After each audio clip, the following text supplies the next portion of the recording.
राजनांदगांव के ममता नगर निवासी तुषार मंडावी का राज्य प्रशासनिक सेवा में डीएसपी यानी कि उप पुलिस अधीक्षक पद के लिए चयन हो गया है। इस खुशी की खबर मिलते ही उनके परिजन और साथी उत्साहित हो गए और उन्हें धूमधाम के साथ उनके घर तक छोड़ने पहुंचे। तुषार मंडावी वर्तमान में कुटुंब न्यायालय राजनांदगांव में सहायक ग्रेड 3 के पद पर कार्यरत है। डीएसपी बनने की इस उपलब्धि पर पूरे परिवार ने उन्हें बधाई दी और उनके उज्जवल भविष्य की कामना की।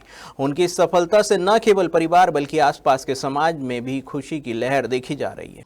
ये मेरा बचपन से ही रहा था। जब बचपन में सोचता था कि एक ऐसा अधिकारी बनना है जो समाज में जाके समाज का काम कर सके, और कॉलेज के बाद मैंने क्लियर कर लिया था कि मुझे सीजीपीएससी में अपना करियर बनाना है करके, और उसके बाद से निरंतर प्रयासरत रहा और मेरा पहला प्रयास है ये, जिसमें मुझे डीएसपी के पद के लिए चयनित किया गया है सर। ये वर्तमान में आप कहाँ पदस्थ हैं और फिर तैयारी कैसे की है? वर्तमान में मैं कुटुंब न्यायालय राजनांदगांव में सहायक ग्रेड 3 के पद पर कार्यरत हूँ, और तैयारी अब मैं सर्विस के साथ ही कर रहा था।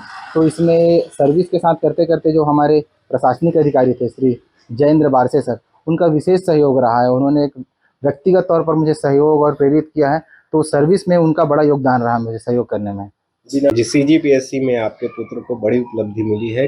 कैसा शुरू से उनका सपना रहा और यहाँ तक पहुँचने में क्या कुछ कठिनाई देखे आप? सबसे पहली बात तो मैं अपने इष्ट देव को प्रणाम करता हूँ। उसके बाद सीजीपीएससी की बात है तो मेरे बच्चा शुरू से मेधावी रहा है पढ़ाई में भी, और उसका सपना था जब मैं सैनिक के पद में ड्यूटी में हूँ तो कलेक्टर ऑफिस, एसपी ऑफिस, थाना सभी जगह ड्यूटी में जाते थे, तो इसके बारे में बताता था मैं अपने ड्यूटी के बारे में। तो उसको इसी बात को उसको अंदाज हुआ कि नहीं पापा से सब चीज़ सुविधा मिलती है। एसपी साहब को कार्यालय में ड्यूटी किया हूँ मैं, बसंतपुर कोतवाली, यहाँ सब ड्यूटी किया हूँ, तो बताता था अपने ड्यूटी के बारे में। तो उसको लगा कि वर्दी ही मतलब एक ऐसा विभाग है जिसमें मान सम्मान ज़्यादा मिलते हैं। मेरे पापा ही छोटे से पद में इसको इतना बड़ा सम्मान मिलता है, कहीं कोई दिक्कत नहीं होती।